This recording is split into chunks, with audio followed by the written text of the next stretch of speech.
G'day punters, we're back with another episode of the Weigh-In. I'm joined by my co-host in Luke Marlowe. How was the meeting at Rosehill on Saturday? How did you go on the punt and how did you think the track played?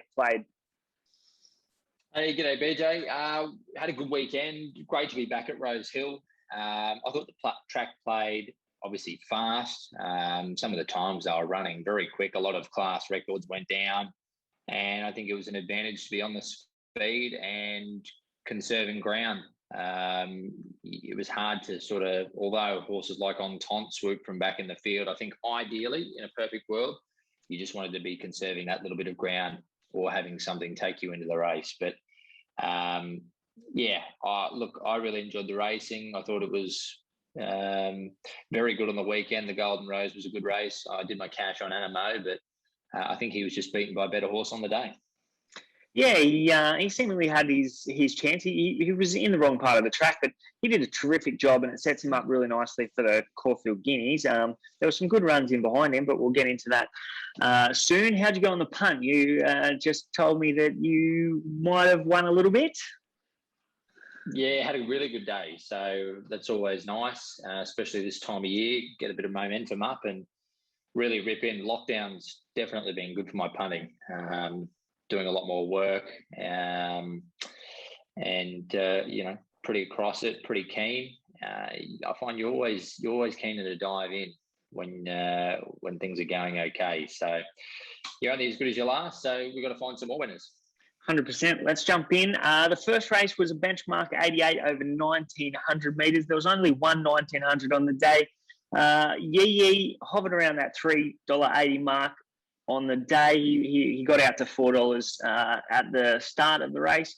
Bazooka was 12 into $5. He was really well supported. Achiever, $6 out to $7. The best back runner was outside of Bazooka. Cognac, 21 into $11. Best last 600 was Yee in 32.90. They walked in this race. 7 of the 8 runners broke 34 seconds for their last 600. What did you make of the first, Luke? I thought the winner was the winner after 200 metres. As soon as he got in that position, he was just cruising. He was in a good rhythm. And it's funny, ever since Jace has had the baby, he's going forward on everything. It's been outstanding for his riding. It's hungry.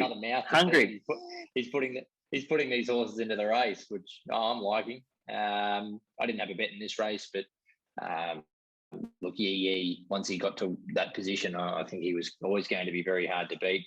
The riding was on the wall a little bit for the track. I know they went a little bit slow, but nothing really came wide or from the back half. It was pretty well dominated by horses on speed. First 3 into the straight, finished 1, 2, 3. Not much to say, not much to take going forward other than the winner's going well and he could find another suitable race shortly. Yeah, no doubt. Nothing I want to follow out of the race. It was slowly run, as you said. Nothing made much ground, but too good for them in the first. We'll move on to the second race. Was a Class 2 highway over 1,500 metres. There was 2 1,500s run on the day. They went 9 lengths slower than the Shannon one by Yonkers. The Fossil was $10 out to $19, not liked by the market. Lord Anamoe, $21 into $8, and the best backed runner Can Do It, $17 into $9, also well supported. The best last 600 was Lord Anamoe in 34.15. Be forgiving of Yulong Base, who was $17 into $6.50. He pulled up 2 out of 5 lane. Anything to follow out of this race, and what did you make of the run of Lord Anamoe? I thought he was a little bit stiff. Yeah, I think you could make a case he should have won. But gee, this is dog's breakfast, absolute dog's breakfast, this race. The 7th horse is beaten 2.2 lengths. The 11th horse is only 3.5 lengths off the lead. Look, just leave me out going forward. The highways have been my nemesis for a long time, and I just enjoy watching them. And good to see Sam Kavanagh back in the winner's circle in town. He obviously did his time. He got a stretch, and he's come back and he's having a crack. So it's good to see him on the board there. Yeah, no doubt. Anything you could follow into a highway in the future? I thought Designer Dance was pretty good from the back. Found the line pretty well, and if he can find a better draw, he can settle closer and probably get away with the highway. But nothing really outside of highway class that I'd want to follow out of that race, Luke. Yeah, agree. I think Kermatin finished 10th there, beat nearly 3, but drew 13, had to go a long way back. It gets further. If she steps up a little bit more in distance, I think there's a race for Kermatin. Could be in a highway over a bit more ground. So maybe keep an eye on it. I think you could forgive her. Definitely. Yep, okay. Well, Kermatin for Luke and Designer Dance for me. The third race was the Midway Benchmark 72 over 1,300 metres. There was only one 1,300 on the day. Barossa Rosa, $7.50 out to $11. I think the market was against her because they thought she was going to go back from that draw. Cuban Royale was $9.50 on Wednesday into $5.50 at the start of the race. Calgary Queen hovered around that $4 mark. Best back runner, Catapult, $27 into $12. Best last 600 was Exceltic from the back, $32.64. I thought there was some good runs in this, Luke. Agreed. A bit of a bunch finish, but these Midway horses, they're an even lot. The winner is going towards that 4 Pillars race for Tracy Bartley, Barossa Rosa. Dalaalaat is also eligible. I think he could run a race if he went there. He was 3 wide, no cover here, and I think he's flying this preparation. Cuban Royale had his chance. So did Calgary Queen. Exceltic's going great. Even sort of field. Don't want to take too much away from it. I think they'll all find their right races, but I don't think there's huge edge in following any of these horses going forward. They're just going to whack around in these midways, but the winner goes on to the 4 Pillars, and it'll be very competitive there. Yeah, she goes well, and Tracy Bartley's got a couple in that 4 Pillars race that are going to be right up to the mark. I thought Catapult was a bit stiff. I had something on him at the good odds. He really didn't get a crack at him until it was all over. And Obvious Step didn't have the best of luck. So she's one out of the David Payne stable that could win a race like this in the near future. But nothing really to take out of that race further than what you've given us, Luke. The fourth race was the first of the features, the Group 3 Colin Stephen Quality over 2,400 metres. There was only one staying race on the day. Entente hovered around that 460 mark. Young Rascal improved sharply, $26 to $21. Fun fact, $5.50 into $4.80. No Compromise was the short price favourite and scratched on the morning of. The best back runner was Sky Max, really well supported, $15 into $8. And the best last 600 metres was Young Rascal, $34.67, who seems to be recapturing some of that form we saw him at one of his previous campaigns when he was from overseas, Luke. Yeah, exactly. I don't want to compromise my professionalism, but we are on your forum. No Compromise would have shit him in this race. Yeah, I think so too. I thought he was a good thing. I was excited about him. Oh, I was really excited. But he'll go to the Metrop, and I'll probably have to back him there because he'll have 50. On this race, new class record, Entente went great. He'll I think, back up in the Metrop too. That'll be his third backup in a row. A lot of these horses hold noms in the Metrop. Young Rascal, that was much better from him. I think Richards had him treated for ulcers, Young Rascal. I might need that treatment. That might be why I'm so skinny. Give me a bit of ulcer pace. But he improved, and he's been a frustrating horse. So good to see him on track. They went quick early in this race, and it certainly suited a horse like Entente, which added a new string to his bow. Coming from off the pace, he is a noted leader, so he's a beauty, really genuine, honest horse. Yeah, and that's the first time he's notched up a win over 2,400 metres too. So a couple of strings to his bow there. And this weekend might actually play into No Compromise's hands as well, because we're going to get a bit of rain about. So we might be able to put a line through a few, and that's going to play right into his hands. Well, I think he was suspect on getting in the race. Like, he was way down. He was like 64th in order of entry, but a lot of horses above him have come out. So I think Chris scratching him from this race tells you they think he's in the field. He's going good. So look out for him. Looking forward to next weekend with the Metrop, the Epsom, 2 great handicap races coming up. Excited. I might have to have something on him when we end the show. Also from this race, Brock Ryan, copped about 7 days suspension for not writing criminal code out. I thought it was a little bit harsh, but he gave him a whack around the arse about 25 metres from the line. I'll tell you why they did him.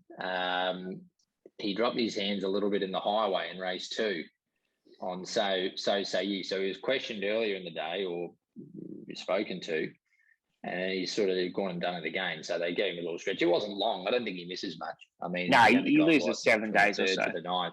Yeah. So he'll be right. He's got just to keep him up to the mark. But we'll move on from that. We'll move on to the Heritage Stakes, 1,100 metres. There was only one 1,100 on the day. Home Affairs, he was really good. $4.80 out to $7. The market didn't really like him. Paulele, $2.80 out to $3.40. Tri-State was really well supported, $27 into $12. I'd say the best back runner was King of Sparta, $7 into $5. And the best last 600 metres was King of Sparta in 32.68. Do Coolmore take Home Affairs into the Everest, do you think, Luke? Yeah, I think he will be there. Is he in there already? As far as I know, he's not. They haven't took him yet.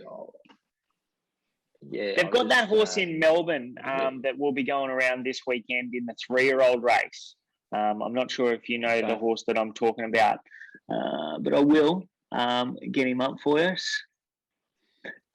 The Gill guy, no. I mean, yeah, I think he'll get. I think Home Affairs or Ranch Hand. Thinking of Ranch Hand.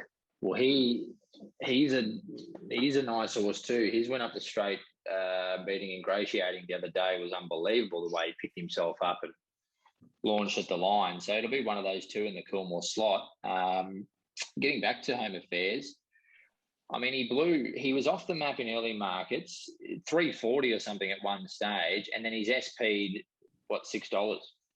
Yeah, $6.50. Yep.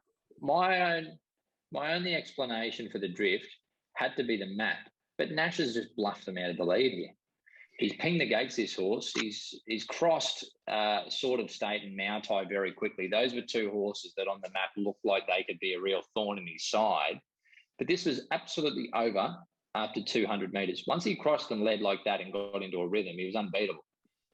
Didn't he go good? He booted off the top of that hot speed as well. Yeah. It was good. Very good win. I was tipping him on top in the race, but I couldn't have a bet because I'm weak. But the drift, I just thought that there was something awry. I thought the smart punters might have had him in a horror spot on the map, and I just got scared. Opportunity missed. Paulele was good from the back. Sort of State I want to be very forgiving of. He's at 60 kilos here first up. He's punched the breeze 3 wide, no cover in a pretty good race. And he only blew out the last bit. I think he'll be a sharp improver second up. And he could be a horse for the Coolmore up the straight. He will meet the cream there. But this horse will improve a lot off that run, I feel.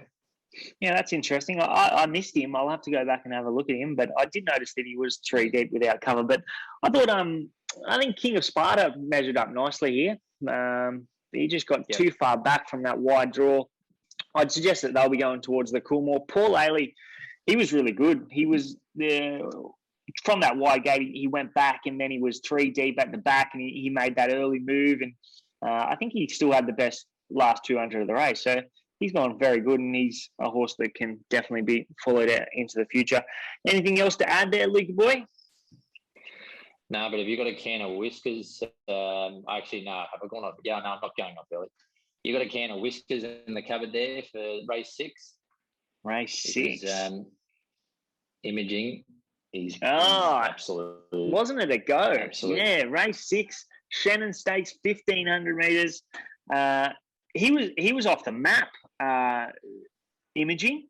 I think that he was about $3.90 in the morning into $2.70, but you can take it away because I heard you tipping him on the punters panel on the Friday morning.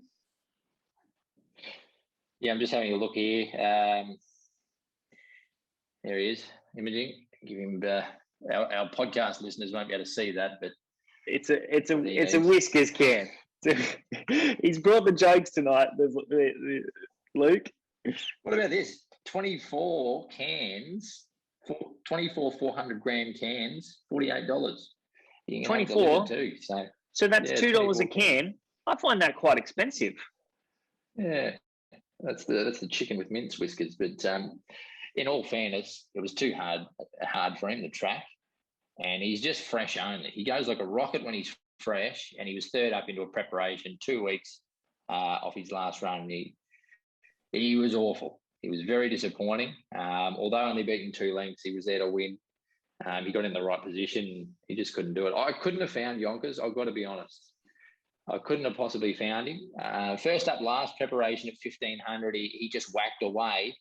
2 preparations ago first up, he ran a blinder over 1,400 when third behind a horse called McGovern. And the horse that runs second was none other than Think It Over. That was 2 preparations ago. Yeah, that's a strong benchmark 88, isn't it? Exactly. So there he is. He's gone around $41. Couldn't have backed him with stolen money, but good to see Glynn back in the winner's circle on a Saturday too. Former top hoop. He's had a few bad injuries. He went back to the provincials a few times before he went. I know he rode a winner at Hawkesbury on Thursday. He rode a winner at Hawkesbury on Thursday, definitely. Yep, so spot on. Yonkers went like a rocket. Reloaded, a little bit unlucky. He sort of turned the corner a bit, Reloaded. He's gone to Queensland. He's won a few races. And he's going well. But it pains me to say that we both backed him to win a Doncaster, Reloaded. He still might win one. Oh, maybe he will. Anything? I think the winner was exempt from ballot out of the Epsom next week. Do you know if is Yonkers going to go there? I'd be surprised if he did. I think he's more a stayer. He's run the beauty fresh, backing up a week into a mile handicap. I think he'd get lapped. But Chris will find a nice 2,000 metre race for him, or 1,800 next start, and he's a horse you could follow this preparation. I think he's come back really, really well. No doubt, and he usually improves second up, but whether or not he can improve off that, that would have him well into a really good race if he does improve off that, because it was a very good performance. But nothing there that I really want to follow into the future. The Shannon Stakes, I think it's going to be an indifferent form race, I'd say. But we'll move on to the mares in the Golden Pendant, race 7, over 1,400 metres. They went about 6 lengths slower than the Golden Rose here. Vangelic was well supported late in betting, $9 into $7.50. Nimalee hovered around that $8 mark for most of the day. Entriviere was not well liked by the market at all. $2.35 out to $3.30 and then back into $2.80 before the start of the race. Stable put out a report that she was in season when she got to the track. That might have been the reason for the drift. Best backed runner was Ma Busher, $23 into $12. And the best last 600 was Entriviere, $32.50, and a special mention to Icebath, home in $32.54. What did you make of these bunch of mares, Luke? Well, Entriviere is the best horse. My God, it was a run. It's come home $32.50, making a wide run. $10.55, $10.92 its last 2 sectionals. I haven't done the sectionals for the whole day, but that 10.55, it's run between the 4 and the 200, would have to be one of the best of the whole day. It would have to be. It's top class, and on a fair track, it bolts in. And when it was well ridden, Vangelic. Well, yeah, go, BJ. It would have been nice if she can get a soft draw in that invitation. She can set a little bit closer than she did as well. How far is the invitation? Is it a mile or 14? I think it is 1,400 mile. I wouldn't think it'd be a mile, but maybe it is. Because she might... It is 14, yeah.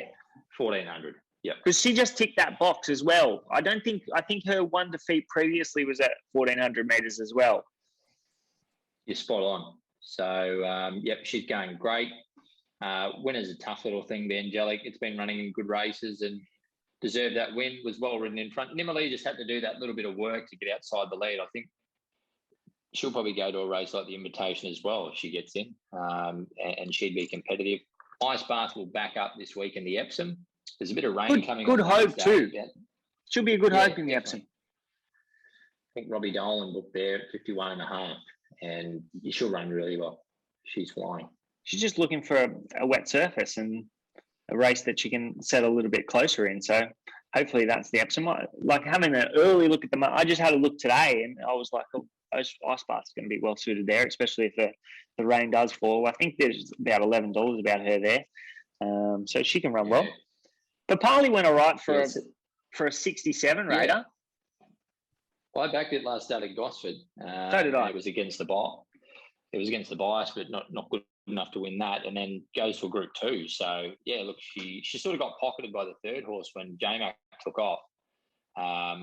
Maybe just looking for a bit more ground now, but wasn't disgraced, was she?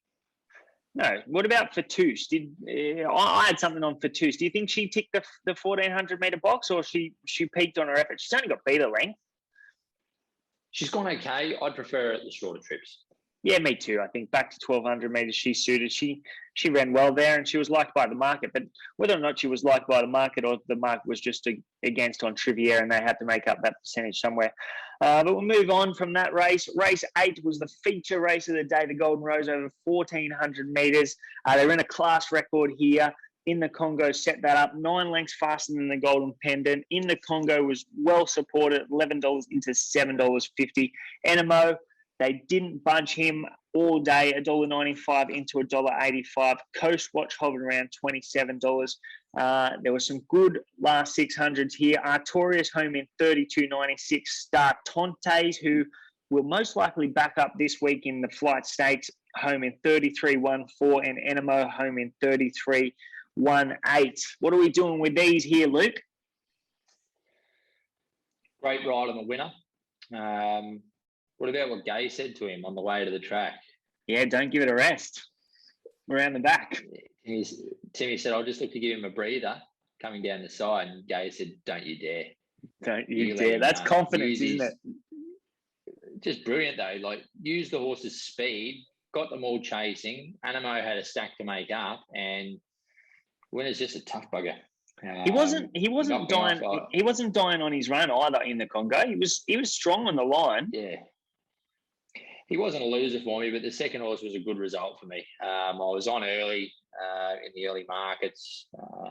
I chimed in a few times during the week, and he's just fell short. He's lost no admirers though. Anamoe, he'll nearly win the Caulfield Guineas. The one danger he'll have in the Caulfield Guineas is Artorius.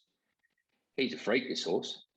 He's a very good horse. Very, very good horse. It's just whether Anamoe, if Anamoe can settle in front of him in the Caulfield Guineas, then it makes it tough for Artorius, doesn't it? Because you just got a good horse in front of you. But they're tossing up whether to keep him fresh for the Coolmore, which is a good option. But how could you not run him in the Guineas the way he's hitting the line? He looks like a Guineas horse to me. He's run a quicker last 200 than he has between the 4 and the 2. So he's actually getting faster and stronger. There's probably only two real chances in that Guineas. Anamoe looks a good thing if he goes, and if Artorius doesn't go, Anamoe's a real good thing. But if they both go, there's only two chances, really. They got a lap on the Victorians. Absolutely, yeah, I think so too. Well, Artorius is a Victorian, so but he's come here and performed as well. Yeah. That's what I meant. The Sydney form of this Golden Rose is far better than anything in Melbourne. So, look, Artorius was unlucky to not finish a bit closer. He should have run third. Moradin hung off the track badly, took him wide, and he was enormous. Startantes will win the flight if it runs a mile. It's just got to run a mile because it's going great guns. We've been looking for that new form line. I've had 2 all-in bets on that exact basis that you just said, the new form, and that's Startantes and Fangirl. I don't know if you saw it win at Goulburn on Saturday. I did see Fangirl win at Goulburn on Saturday. I actually backed her first up at Gosford a while, and she was very good without luck. But, yeah, she was dominant winning at Goulburn on Saturday. What price is she into now? Is she about $15 or so? 11, I think. $11. Well, I should have took the $21 on offer on Saturday about but yeah, looking for what price did you take Startantes? Because she went off pretty fast today. I think she's into about $3.50 and wasn't nommed at some stage today. Yeah, they put the tweet out that they paid a late entry, and she was $5 at that time, which I chimed in. It's a good bet. Brad Davidson tipped it on his. Yeah, whenever he tips it, he's got 20,000 followers now, so they all go off. Yeah, so yeah, he's tipped it on his Twitter, and it's that's why it's $3.50. Probably took $1,200. I'm pretty keen on. I think she'll run really well. I'm interested to see the draw. I don't think she's going to They'll probably put up something around that mark on Wednesday. So I don't think there's any advantage jumping into that $3.50 right now. We're talking pre-draw too, but just divulge. I'm happy to divulge. Those are my bets in the race. I won't be doing anything else. I'll just be riding those two now. Jamia's not going. She won't back up. She's still in the market. She won't be there. Yeah. So I think Startantes is a great hope, and Fangirl's worth a try because it's got upside. It's trained by Waller. And we can, just out of that race, we can also be forgiving of Remark because he pulled up with a respiratory issue, and he'll probably go for a spell now and maybe have a throat op or something like that, I'd suggest. I think he's had that for quite a while, the throat issue, because the horse trials too well to not perform better than it has on race day. And even last start in the run to the Rose, the run before this, he loomed up with Anamoe and he didn't go to the line. So he obviously can't breathe, the poor bugger. And you actually pointed that out on the you didn't think he'd run 1,400 metres on Friday. I listened to you. Yeah, well, he certainly didn't, did he? I mean, no. It's just, not at this stage something anyway. Didn't add up. Something didn't add up. Like he's trying too good and going through the line too well in trials. But when he got under that race pressure, he was a flop. But that's why the horse can't breathe. So yeah, well, Stable will fix that up. They're quick to the Twitter narcs are quick to hammer him, but horse can't breathe. People. Yep. If they can't breathe, you can't run, can you? So, you can't breathe, you can't run. Well, let's move on to the Gloaming Stakes. We're both happy to move on to this. There was only 1,800 on the day. Head of state, $4.80 out to $5.50 on the day. Profondo was really well supported late in betting.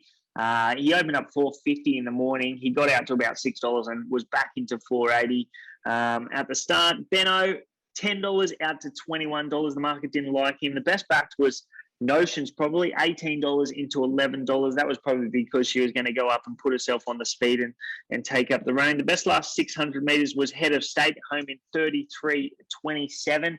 What did you make of the Derby prospects here, Luke? Do yourself a favour, punters, and go and back Banaud now in the Derby, because it'll just win it if it gets there in good health, I reckon. He's a real staying prospect. I was highly impressed with his run. It was only his second race start. He did a good job. Yeah, he did a great job. So, look, a lot of water to go under the bridge. We're talking the 30th of October, but I mean, the horse was off a narrow maiden, 14 to 1800 second up, and he's gone a big race. The first two horses are very talented. I don't think Profondo's a Derby horse at this stage. He's too keen. He's far too keen. He does too much wrong. You see him run away from the whip at the 200 when Robbie got it over to the left. If he didn't do that, it would have been an interesting last 100. I would have been pretty nervous. But, Head of State, just, Waller, he's a master, mate. I mean, fourth up, he identified this horse as a stayer after trying it at 2. He brought it back at 3. He's prepared it for this race, and the horse is peaking at the right time for the Spring Championship. Perfect ride from J-Mac, and he got the money. Yeah, he was really good. I was on him also. He was just previously he was dragged back. James took him back from the outside alley on that Kensington meeting against the older horses, and he found the line really good late. And then he's drawn a little bit better here. Even though he was a touch slow away here, he was still about able to settle sort of midfield, and James found clear galloping room at the right time. What about Profondo, how he ambled up to them? Like, he just cruised into the race like a really good horse, didn't he? Do you think, what does Richard Litt do with him? Because Richard Litt ran Castelvecchio in a Cox Plate in his 3-year-old season. So I'm not sure. Yeah. Is he a Cox Plate horse? Well, I don't think so. He's just too aggressive and too raw. The penny hasn't dropped with him yet. I think he'll run in the Spring Champion and he'll run boldly. But I don't know. I mean, he's running all over the track Sydney way. What's he going to do Melbourne way while he's still green? He might end up in the grandstand. Could well do. Just going into the Cox Plate market to see if he's actually in there. But that thought just crossed my mind, because he's in there, is he? He is in the market. Yeah, he is in the market. It wouldn't surprise me. It would not surprise me. I know Castelvecchio was at a different stage of his career. 34 in the Cox Plate. $34. I'd much rather back an Anamoe Anamoe's an $11 chance in the Cox Plate. But they've paid out on Zaki already. God bless them. Yeah, they have played out on Zaki. Well, it gave the punters a chance to go back and back him again if they wanted to take the payout and then go again. But he was good in Melbourne. He wasn't. It wasn't his grand final, but he was as dominant as he possibly could be. Old Zaki boy. Yep. Yeah, he did the job. He'll be ready on the big day, won't he? He sort of wobbled about. He didn't really know what he was doing. But yeah, he was good. He beat a couple of Group 1 performers. So small field. Didn't bring out the best of him, but he's a good horse. But anything else to add about this gloaming stakes? We sort of got off track there. Yeah, we did a bit. But look out if Stray backs up in the flight. I don't know if it will, but it runs the trip. So if it goes back to a mile on Saturday, I know I've already tipped 2 horses in the flight, but it's a suspect year for fillies running the trip, and it runs the journey. And Anthony's not afraid to back them up. So yeah, that's an interesting one, actually. Interesting one. Yeah. There was a bit of a sneaky run at the back of the field. I thought satirical glory went all right.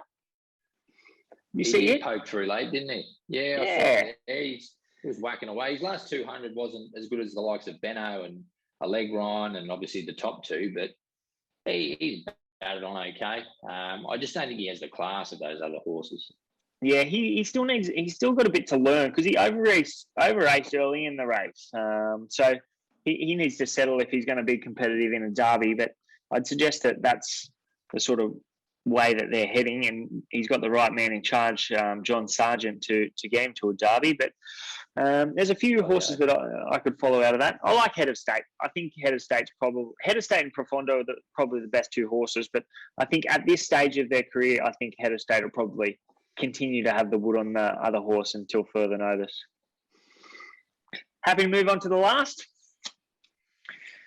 Yeah, and this was interesting. An interesting week for Ellsberg. All the gear was taken off him, and they were going to go back. And then during the day, when they saw the track pattern, I think they decided, well, why go back when we've got all the aces? Let's send him forward. And he had a bit of a stargaze without the blinkers, but he was always in control. Yeah, it was interesting because, when I was doing the form, I didn't even know that they said that they wanted to go back. But you could just tell by them taking the blinkers off. And in the trials, they rode him quiet in both trials.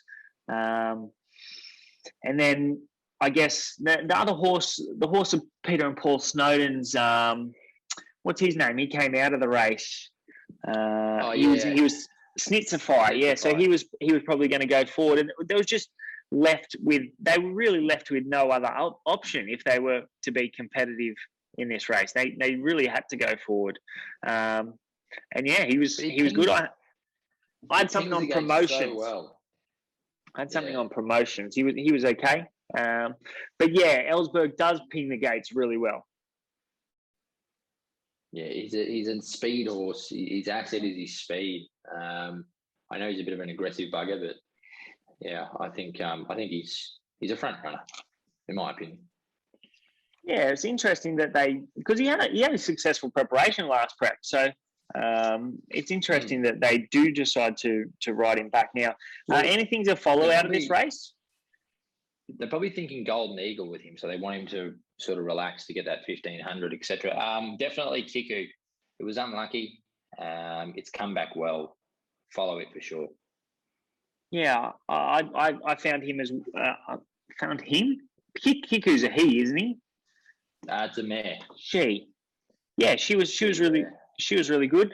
Grace and Harmony was good too. Got back too far, found the line. Grand Remore got back too far as well, found the line. Anything else? Put it this way: if they all clash, those horses you mentioned, and I saw those other two runs as well.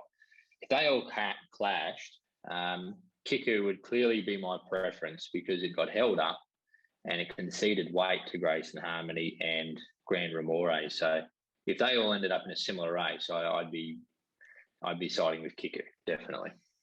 Yeah, I tend to agree over a mile. But if we, because Grace and Harmony is probably going to be, her next start's going to be a mile plus, and then she's probably going to peak third up over a mile and a quarter. So we can definitely follow her. Grand Remore was a good run, but like I know I've said that we can follow her, but you really need to find the right race for her because she just gets too far back in every race. So she's going to be a flashing light until further notice, really, until she finds the right race. But when we do black book horses, we're not just blindly black booking them at their next run. For sure. Yeah, there's a race in her at some stage, no doubt. Anything? What's your horse to follow out of the meeting? Number one. Well, I know I mentioned the Fangirl as well, but I'll just say Startantes in the flight. Startantes in the flight. Well, can I have no compromise in the Metrop, even though he didn't go around?